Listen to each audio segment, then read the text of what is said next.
Have any specific item removed from the consent agenda for discussion? The council will consider approving the workshop and regular meeting minutes of December 14th, 2021, the expenditure list for weeks December 17th, 2021 through January 7th, 2022. Approval of renewal hotel and restaurant liquor license for Rogers Incorporated, DBA Shiloh Steakhouse, located at 5 Veach Street, Cortez. Approval of a renewal tavern liquor license for Purple Sage Rib Company and Saloon, LLC, DBA Purple Sage Rib Company, located at 2591 East Main Street, Cortez. Mr. Mayor, I'd like to make a motion to approve the consent agenda. Second. Kiefhoffer. Aye. Medina. Aye. Lucero. Aye. Yazzie. Aye. Dobry. Aye. Levy. Aye. Thank you. Next item on the agenda is citizen participation. We have time for 6 citizens to allow address council. No member of the public shall comment more than once at any meeting, nor shall any person be seated at the time of another commenter. Comments may be limited to 4 minutes per person. Please comment on items not listed in public hearing. Council may or may not respond to comments. Are there any participants wishing to make comments? Yes, sir. Would you go up to the podium and tell your name and address and discuss what you have to say?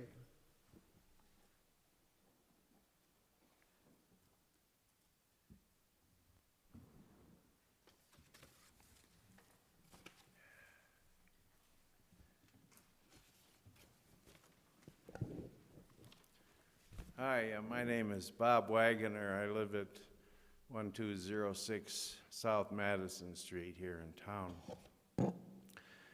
I'm a little disappointed that bandshell is not on tonight's agenda. There was reason to expect that it would be.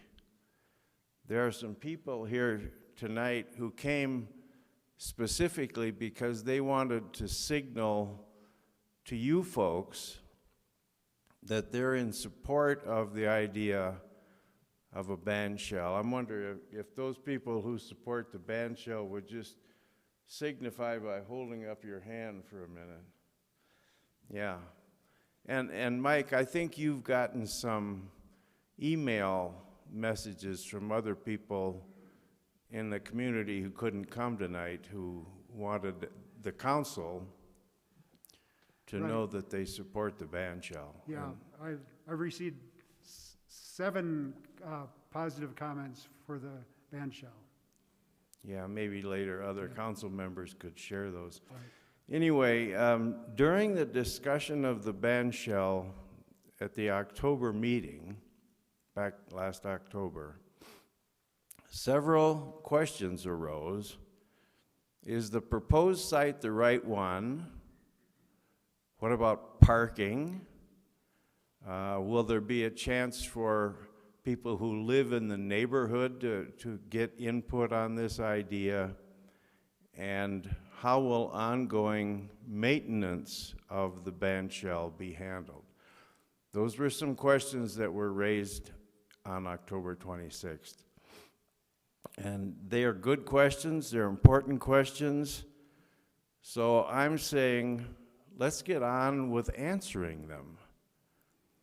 You might expect that those of us in the Friends of the Bandshell group have thoughts on those questions, but we need to work with you and with the city staff to actually have a conversation about those questions and put ideas on the table and discuss them and come up with an assembled, more complete picture of how the bandshell would actually work. But that process has to start with you. We citizens can't put meetings on your calendar or the calendar of the city staff. We need you in whatever format you think will work best to initiate a dialogue that will give all of us a fleshed out proposal that you can then either support or reject. So that's what I'm here asking, is that you folks engage with the band shell proposal. Engage with it. There's every reason to believe that a series of summer concerts in our park would enrich community and cultural life and be a boost to the local economy here in Cortez. 30 seconds. So that seems like a reasonable request to ask you to seriously engage with this topic and talk with the rest of us. Thank you. Thank you, Bob. Are there any other participants wishing to speak? Okay. Can we add that to our agenda then? Mayor and council, it's actually not time to add it to the agenda yet. So since the October meeting, what we've done is work diligently to, well, we have to come up with an agreement. We have to, we've worked with them to have them help hopefully identify an entity beyond just the Friends of the Band Shell that we can actually do business with. That's been a bit of a challenge. They've done that, we think. We have just barely got a draft agreement in hand as of yesterday. So we still have to get with our city engineer to make sure that we've covered all of our bases. Once we get that done, then the next process is to work with the Friends of the Band Shell and Onward, which is the entity they've been attached to work out the details of that agreement. This is a very complicated thing. We're talking a lot of expense, a lot of staff time, and a very complicated set of parameters and details we have to work out. I feel they're anxious, and by the way, so am I, but we have to do this right so we don't turn this into a multi-decade debacle. Thank you, Drew. I just want to assure you that the band shell proponents know that we're really taking this seriously and looking at all the possibilities of how we can make it happen. It's a complicated process, like Drew said, and we can't rush into it. We have to dot all the I's and cross the T's. But we'll keep you informed of the progress, and thank you for your coming tonight and voicing your support for this band shell. Thank you very much. Okay. Are there any other citizens wishing to participate? Okay. We'll go on to public hearings. Ordinance number 1293, Series 2021. This Kelly Koski, Director of Finance. Good evening, Kelly. Good evening, Honorable Mayor and council members. This evening, I bring before you ordinance number 1293, Series 2021. This is for second reading and final approval, and this is for levying property taxes for the year 2022. For your information, that certification has been delivered to the county administrator by the deadline. And just for the public knowledge, this is not a new property tax that is being implemented. This is the annual certification for property taxes that we do every year. Does anybody have any questions? No questions. Thank you, Kelly. Okay. Next item on the agenda is ordinance number. I'll make a motion to approve this. We need to open the public hearing. Oh, okay. Okay, yeah, we'll open this discussion to public hearing. Anyone who wish to speak? Hearing none, we close this public comment. Okay, next item is ordinance number 12. We need to Yeah. vote. Okay, I'll make a motion to approve the second and final reading of ordinance number 1293, Series 2021, an ordinance levying property taxes for the year 2022 to help defray the cost of government for the city of Cortez, Colorado for the budget year. Second. Medina, Aye. Yazzie, Aye. Dobry, Aye. Kiefhoffer, Aye. Lucero, Aye. Levy. Aye, thank you. Okay, now, ordinance number 1292, Series 2021. Shay Allred, IT Manager. Good evening, Shay. Good evening, Honorable Mayor and City Council. I'm here to do the second reading and the final, vote on the approval of the ordinance 1292, Series 2021, that puts the City of Cortez in a 3-year contract with High Country, Avaya, Ring Central to provide cloud-based phone systems. It is the Information Technologies Department and opinion that this is the best solution for the City of Cortez. Any questions?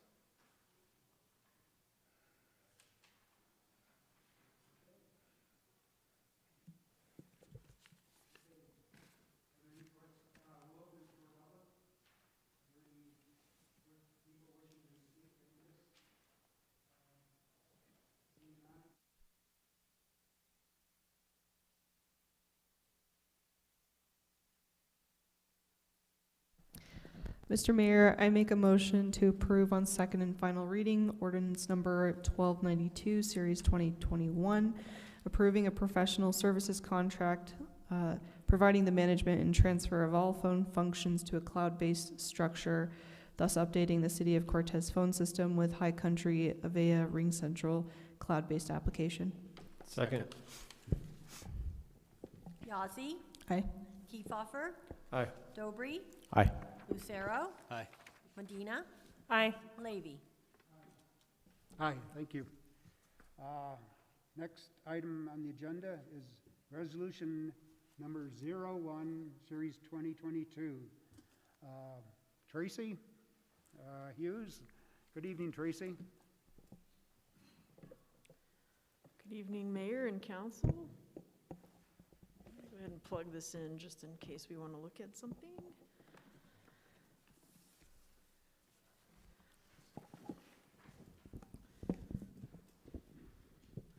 So this is a proposal for a conditional use permit to allow a multi-family apartment building on a 9.17 acre lot located in the Chisholm minor subdivision off of Empire.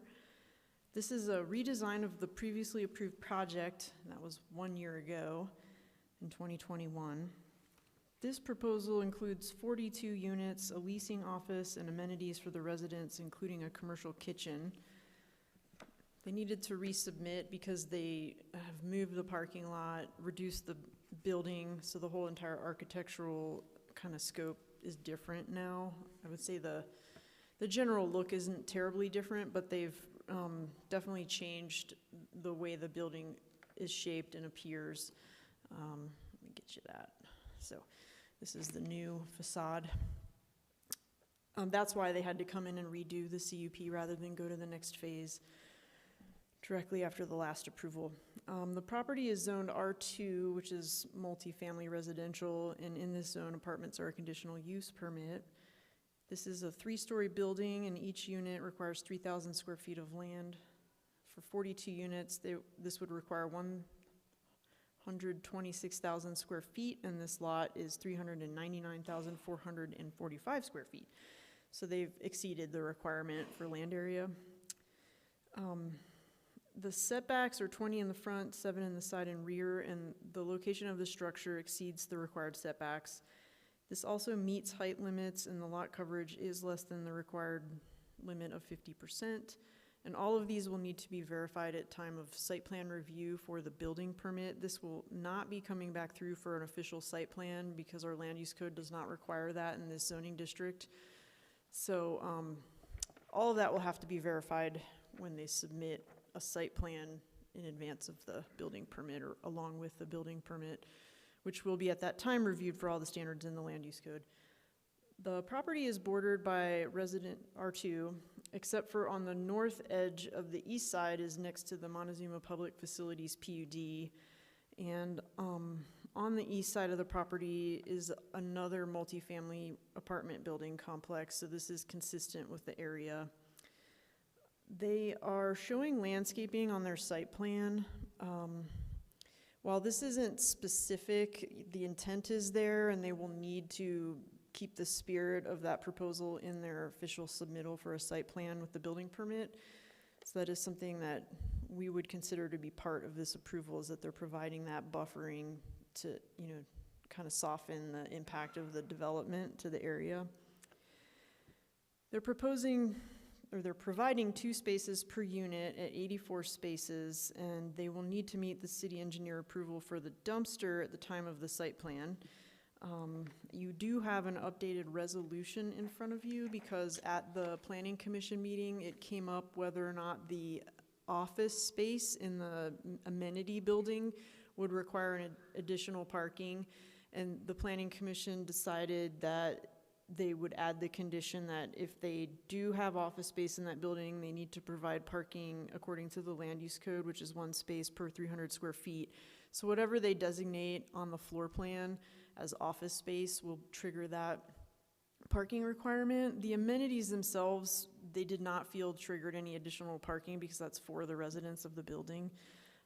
The applicant had stated at that meeting that the office was on an as-needed basis, so there was some discussion about this requirement, but it is a condition the Planning Commission has recommended to you. I've included it in the updated resolution. So, you know, if you want to follow that recommendation, approve that version of the resolution. So, the applicant is also providing a 6-foot-tall interior courtyard fence, which the Planning Commission has deemed to be acceptable and not subject to the height restrictions in the land use code, because it's not within the front setback area and it is like an interior courtyard. So that was also discussed at the Planning Commission. It would have been under their purview to require a special exception. They do grant the special exceptions, but that was discussed as well, and they've said that it's okay based on that circumstances of it not, you know, it's far back from the 20-foot setback requirement. So the CUP criteria, I'm not going to read each criteria, but I will discuss each one. So for criteria number 1, the mix of uses is appropriate for the area, as this is a transitional area with some commercial and public uses. And then there are the apartments next to the property. There were no concerns from the city engineer or public works, and the circulation, transportation of the site is appropriate. Criteria number 2, this is a residential area in the interior of a lot, and they are providing landscaping, and that should provide some buffering, and there's adequate pedestrian and vehicular circulation. Criteria number 3, there are no accessory structures proposed. Criteria number 4, public services do exist for the proposed structure, and they are proposing off-street parking, so they will meet this criteria. Item number 5, maintenance will need to be performed by the applicant, and that will be part of their operating plan. And criteria number 6 for hours of operation, this doesn't pertain because it's an apartment complex, and they'll be there 24 hours. And then it meets parking requirements, especially with the condition. And if they want a sign permit, they'll need to meet the land use code requirements and apply for a separate sign permit. And other requirements appear to be met and can be met through the building permit process. There were no significant concerns from agencies, and any agency comments that were listed are all things we would typically deal with at the building permit stage, so they will be addressed at that time. So those are kind of more of a FYI for the applicant. And so if you choose to uphold the Planning Commission recommendation and staff's recommendation, then staff recommends you approve resolution number 1 that was handed out at the table with the 6th condition for parking. Thank you. Are there any questions from the council? See, this is a public hearing, so are there any comments from the public? I open this up. No one speaking? Okay, I'll close this period. We'll move on. Can I have a motion on this item, please? I'll make a motion to approve the conditional use permit to establish multifamily residential housing on property located at TBD Empire Street in the residential multifamily R2 zone, as submitted by Christian Pritchett of Blue Line Development, Inc., agent for property owner opinion project through Council Resolution 1, Series 2022 with the stated conditions.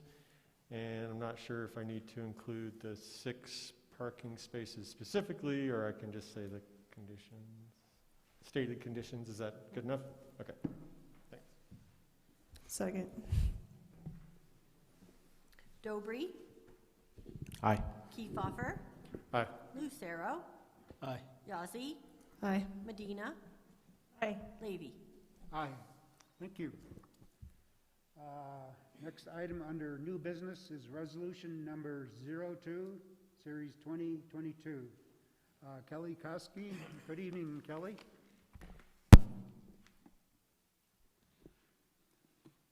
Good evening, Mayor and council members. Before you is resolution number 2, series 2022. This is a resolution providing delegation of banking authority. As city staff changes from time to time, this is a resolution that is common. Just to give you a little bit of background on the impetus of this, in our audits, we found that the city has 5 CDs that are located at 5 different banks. Signature authority on each of those CDs are people that no longer work for the city of Cortez. With that being the case, the banks are not allowed to give me any information about those CDs, particularly year-end statements or interest statements, which are needed for the audits. So, first plan of attack is to make sure that I can get information about those CDs so that I can provide that for the auditor. Then, of course, with the approval of the city manager, I'd like to consolidate those into one centralized location so that those are within the state of Colorado. Does anybody have any questions? I had 2 questions. Is Okay. this something that we would need to do on like a yearly basis to keep it active for you, or is it something that we could basically delegate just to do this once, and then assuming at some point we will eventually have a new finance director, then we would do it again? Correct. Okay. This is a resolution that is only needed when staff changes. Okay. Well then, in that case, I will make a motion to approve resolution number 2, series 2022, providing delegation of banking authority to our finance director, Kelly Koski. Second. Lucero, Aye. Medina, Aye. Kiefhoffer, Aye. Yazzie, Aye. Dobry, Aye. Levy. Aye. Thank you. Next item under new business is resolution number 03, series 2022. Linda Smith.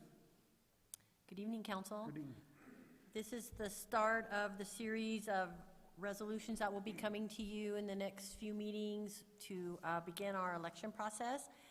This is stating that our election on April 5th, 2022 will be held by a mail ballot election. This gives the authority for us to move forward and get this all in place, along with ordering the ballots and beginning the posting of our election in the newspaper. We'll have an intergovernmental agreement with the county coming soon. Well, I'll be at the next meeting to get that agreement in place so that we can have that also for our election, but we want to do the series that we need to do in order. So this is the start of that, and staff would request that resolution number 3, series 2022 be approved. If you have any questions?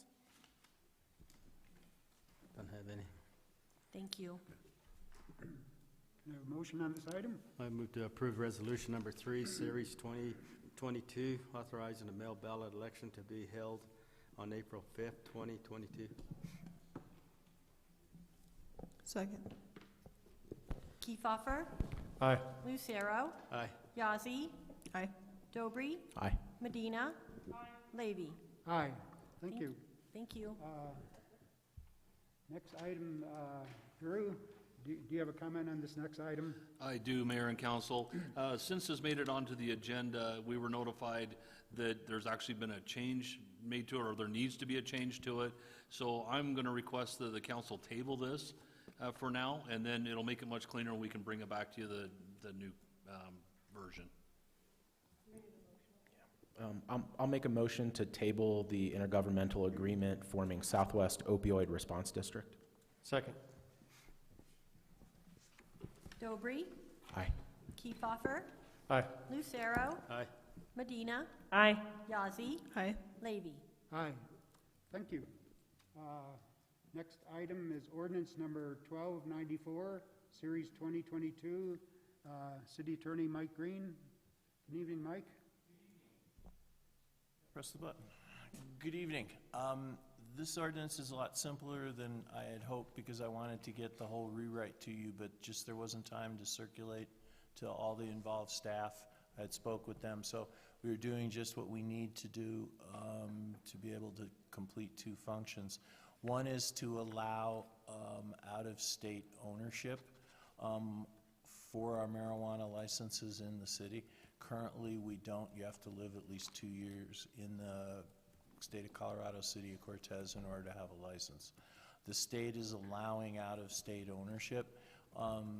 The facts that brought this up, this applicant already has an approved license with the state and merely awaits us to allow out-of-state licensees as well.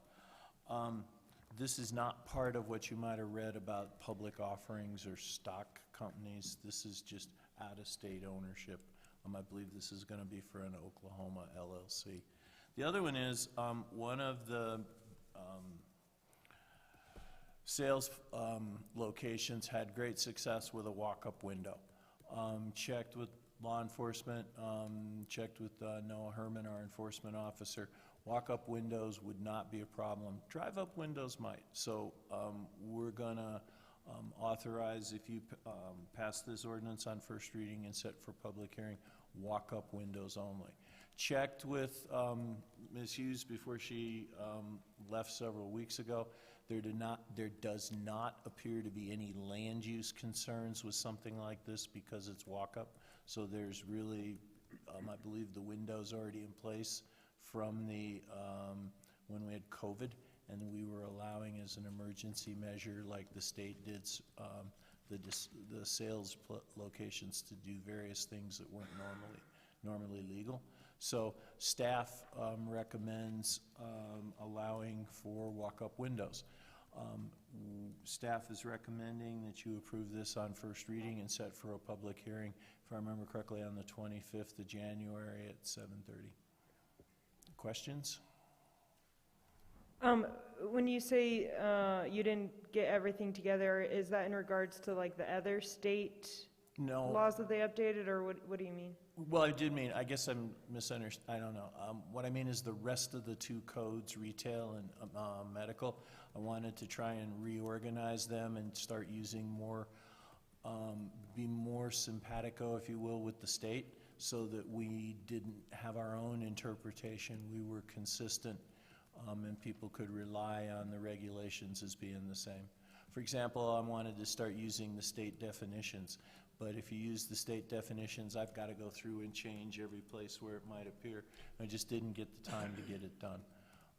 And then get it reviewed by law enforcement, by the manager, by planning and building, to make sure it complied with what they had. It just wasn't enough daylight to get it done. Okay, thank you.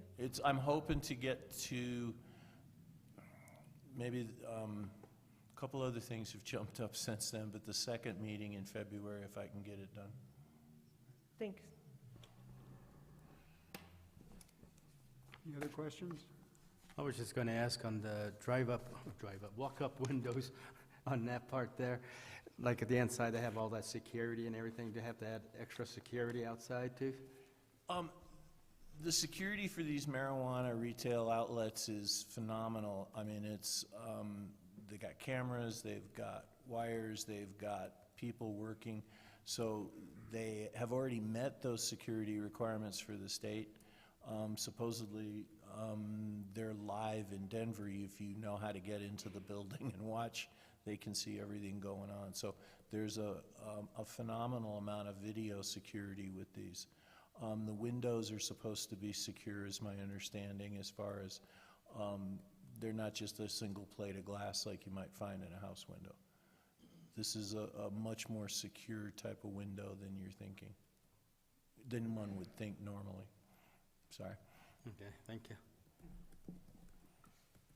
Any other questions, council?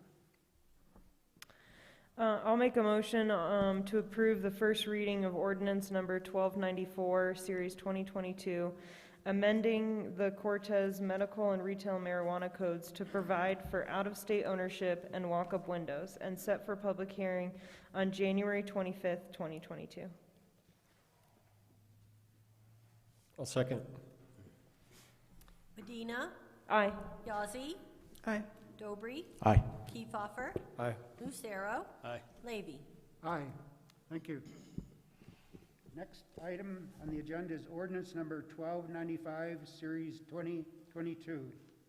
Drew Sanders, City Manager. Good evening, Drew. Thank you, Mayor and Council. Presenting to you this ordinance, which is in effect is creating a new department. Historically, we've had the planning department and the building departments, both of which are in our charter. And operations-wise in the city, there's been a real challenge because they've been basically a department or departments without a home. They've been bounced around, in City Hall. They've been attached to Public Works. Right now, we're trying to really change our focus and change our game and get to where we have a more economic development focus. But part of that is to wrap in the various pieces of that, and we need to view it as planning. It definitely has an economic development piece to it. The building code, all of that, if we think about it right, has those elements into it.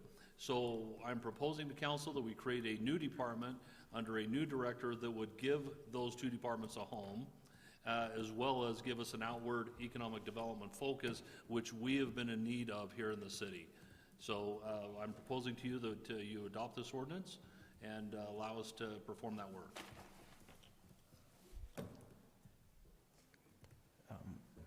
Any questions?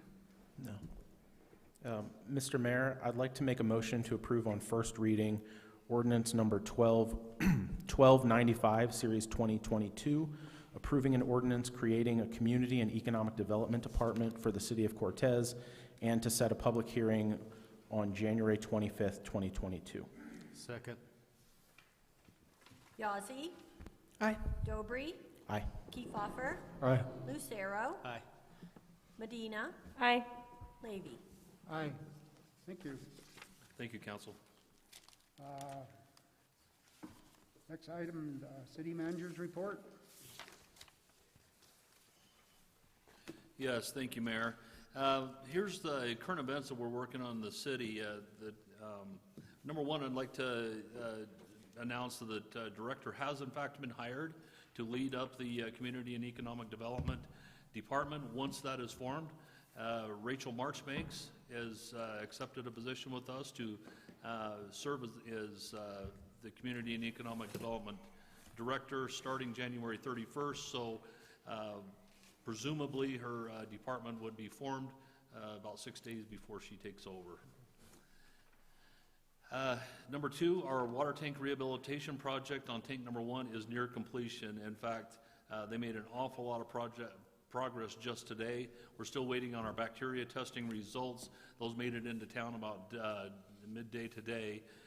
The access portal still needs to be replaced, and Councilmember Medina and Mayor, you'll recall what I don't know if a portal is even a good enough word for it, but a giant portion of that has to be removed and then replaced, at which time the tank will then be filled and then tested. I'd like to thank Duke and Kay Underwood, who are the closest neighbors to the project. They put up with an awful lot from us over the last several months, so we'd just like to publicly thank them for their kindness, understanding, and so on with us during this time. Number three, city government, like so many other employers, we're experiencing difficult staff shortages that are only made more acute by a higher level of employee illnesses. Our team members are working diligently to perform the work of the community under some very difficult circumstances, all of which is adding a high level of stress to our very dedicated employees. Right now, we are all at the mercy of a changing economy and enduring pandemic. At this time, I just ask the community for their patience and understanding for our city staff as we continue to navigate these current difficult circumstances. Thank you. We are currently working on multiple projects in addition to our normal duties. Here are some of the highlights. The hydroelectric plant issue, both the power issue and then the loan disposition, internal budget, employee management planning and restructure, disposition of our broadband system, delinquent audits, onboarding of 3 new department directors, irrigation water delivery issues, ensuring future access to our water from McPhee Reservoir, the 7th Street Park disposition, the band shell project, water rate study, and the city debt position, just to name a few. So just keep in mind that we're busy and trying to get the work of the city progressing. And also, Mayor, I'd like to do an employee highlight this evening. This would be for Laura McHenry. She has been with the library for 14 and a half years and is loved by both staff and the patrons, especially the little ones.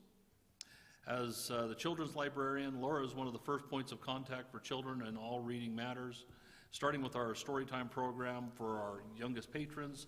For our oldest children, she created a Wednesday activities club in the pre-COVID times together with our teen services librarian, Lisa Backstrom. Together, they keep the kids entertained during these release days with an array of programming. But Laura is much more than just our children's librarian. She is our personal local guide and a Cortez native. She knows the area and the people very well. It is this connection that patrons cherish so much. Being greeted by the first names created a form of family sense in the library as they strive to assist our patrons. Caring about the community, Laura tries to create partnerships with other organizations that could benefit ours as well as the surrounding communities and promote early literacy. She was also the initiator for our therapy dog program, having 2 of her own dogs certified as therapy dogs and thus taking on the role as a reading tutor. The library would not have the same positive image it receives without Laura, and we are happy to have her on board. And finally, Mayor, I'd just like to touch on Commissioner Stevenson. I think we'd be amiss if we didn't at least mention our concern about his medical condition, or the medical condition of County Commissioner Joel Stevenson. Our hope is that he will be able to recover from his illness, even though it appears that the odds are stacked against him. I further extend our caring and best wishes to his family during this difficult time. Thank you, Mayor. Okay. Thank you, Drew. We move on to City Council Committee reports. I'll read the Mayor's report on the workshop. We had a presentation by Executive Director Kelly Kirkpatrick, representing Mesa Verde Country. We had a presentation by Executive Director A.J. Dillon, representing Cortez Retail Enhancement Association, or CREA. We had presentations by Patricia Lacey, the chairperson of the Historic Preservation Board, and a presentation by Chairman Robert Remy, Planning and Zoning Commission. We also had a general council discussion discussing the possibilities of returning to some type of hybrid meeting for the council meetings. And we also were introduced to Donna Murphy, the new city clerk assistant. Welcome again, Donna.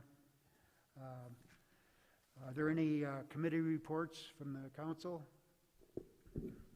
I attended last week the Historic Preservation Board meeting. We talked about the status of the new grant that Patricia Lacey mentioned in her presentation during our workshop. That, I believe, was submitted. At least the Historic Preservation Board had submitted it to Chris, the grant writer for the city, and I believe that it's in process. So we should be moving along with that. And that is to survey the the kind of 1950s highway assets in the city. Thank you, Robert. Thank you. Any other committee reports? Okay, moving on to other items of business. The first item is the nomination of Mayor Pro Tem Rachel Medina to the Colorado Municipal League as representative of the city of Cortez. Yeah, Mayor, we'd like to nominate Mayor Pro Tem Rachel Medina to serve on the, or to be endorsed by the City Council to serve on the California, I almost say that. I'm sorry. Must be late. Colorado Municipal League. Don't judge me. Anyway, she would still have to apply for this, and I think she's well on her way to get that done. Has to apply by this Friday. But should she be selected, not only do I think they would benefit heavily from her presence, but also it lends a level of prestige, and we benefit back as well. So I'd like to urge the council to endorse her for that position. Thank you, Drew. Can I have a motion on this nomination? Mr. Mayor, I make a motion to Mayor Pro Tem Rachel Medina be endorsed by the City Council to serve on the Executive Board of the Colorado Municipal League. Second. Second. Medina, Aye. might as well ask you first. Lucero, It's gonna be a close vote. Aye. Dobry, Aye. Yazzie, Aye. Kiefhoffer, Aye. Levy. Aye. Thank you. Thank you. Okay, next item under business is executive session. Executive session will be held for discussion of personnel matter under CRS Section 24-6-4024FI, not involving any specific employees who have requested discussion on the matter in open session, any member of this body or elected official, the appointment of any person to fill an office of this body or an elected official, or personnel policies that do not require the discussion of matters personnel to particular employees. Discussion will be held to evaluate the city attorney's performance. We will adjourn this meeting for the executive session, and we will return at the conclusion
Okay, the time is now 8:57 PM. The executive session has been concluded. Participants in this session were myself, Michael J. Levy, the presiding officer, Rachel Medina, Robert Dobry, Matt Kiefhofer, Arlena Yazzie, Orly Lucero, Mike Green, and Drew Sanders. The reason for the executive session is to evaluate the city attorney. For the record, if any person who participated in the executive session believes that any substantial discussion of any matter not included in the motion to go into executive session occurred during the executive session, or that any improper action occurred during the executive session in violation of the open meetings law, I would ask that you state your concerns for the record. Seeing none, the next item on the agenda is adjournment.